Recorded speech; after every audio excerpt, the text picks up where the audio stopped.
Hi, my name is Andrea Dumas, and this is my persuasive speech for English 203 entitled The Fruits of Our Labor.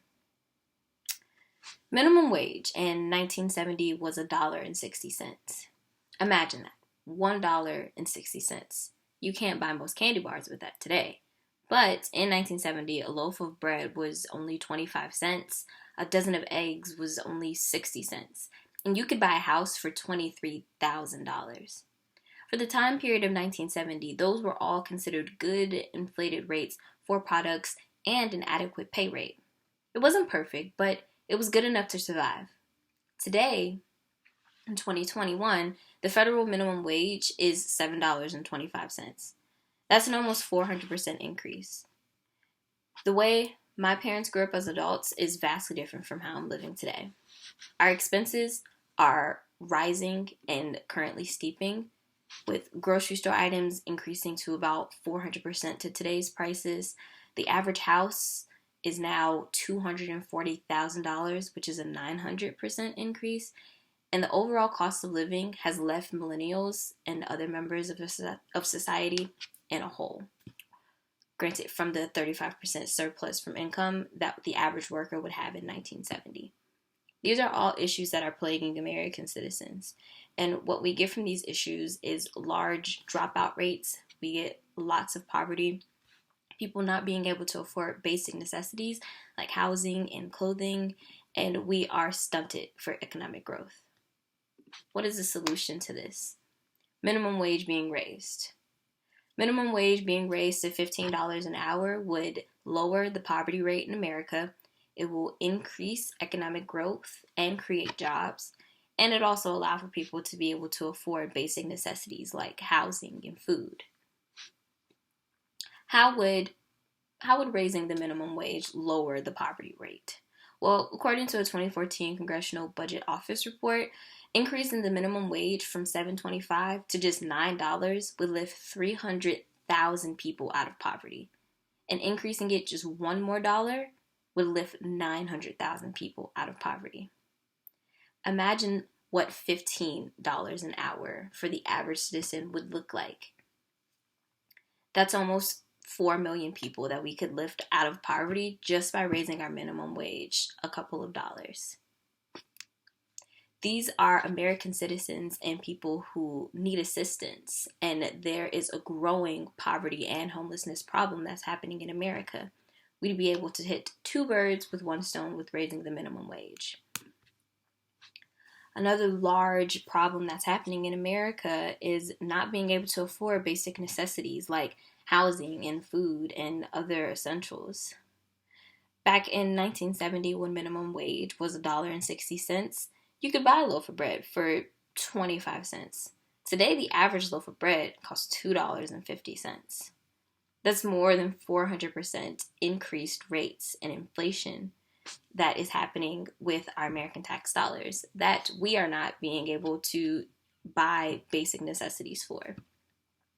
In fact, according to a 2015 report from the National Low Income Housing Coalition, a worker must earn at least $15 an hour to be able to afford and rent a modest one apartment bedroom. And you need to make almost $20 an hour for a 2-bedroom apartment.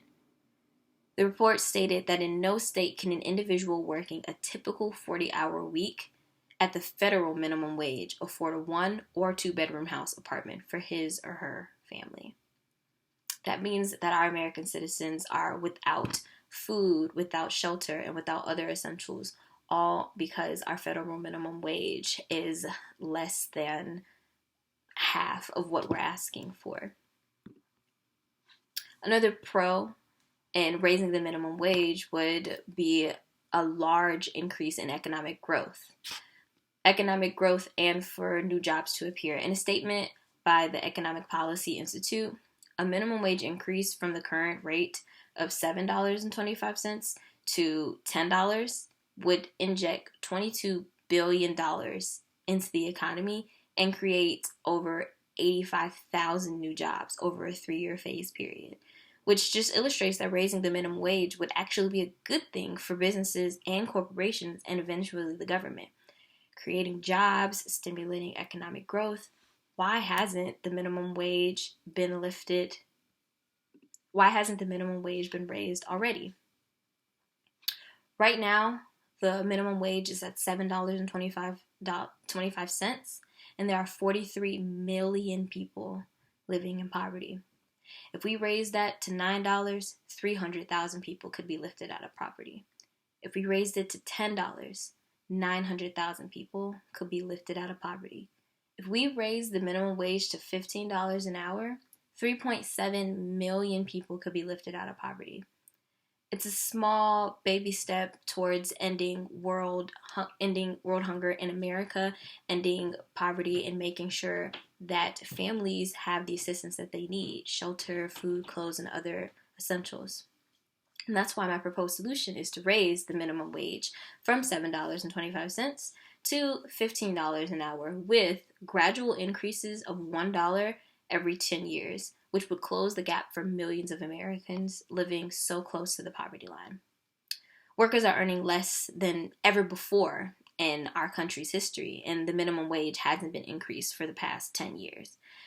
We're failing behind in terms of economic success because our government would rather keep the rich rich and the poor poor.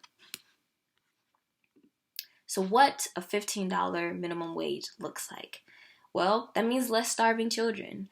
Among the 43 million people who live in poverty, 11.9 of those people are children. And with the $15 minimum wage raising millions of Americans out of poverty, that looks like being able to afford a meal for 3.7 million people and families and children. It also means affordable housing.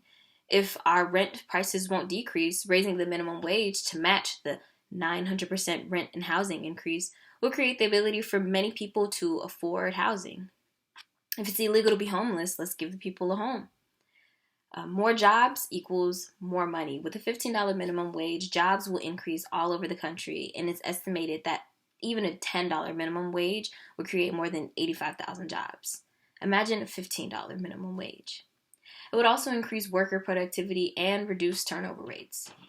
A $15 minimum wage would raise the pay of more than 32 million workers, and at attractive rates like $15 an hour, this would lead to reduced employee turnover, so people would be more inclined to stay at a job where they're making more money.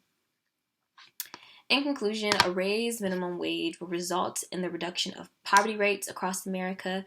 It will allow people to afford basic necessities such as food, housing, and other essentials, and it'll increase economic growth and worker productivity. We're currently in a health pandemic, but for years, we've been going through a poverty epidemic as well. For years, our inflation rates have gone up and our pay has remained the same. There are millions of workers making so little that they can barely afford food. Our government is meant to protect its citizens. By raising the minimum wage, we would see a vast increase in government support. Our laborers of this country deserve to enjoy the fruits of their labor and be compensated appropriately. Thank you.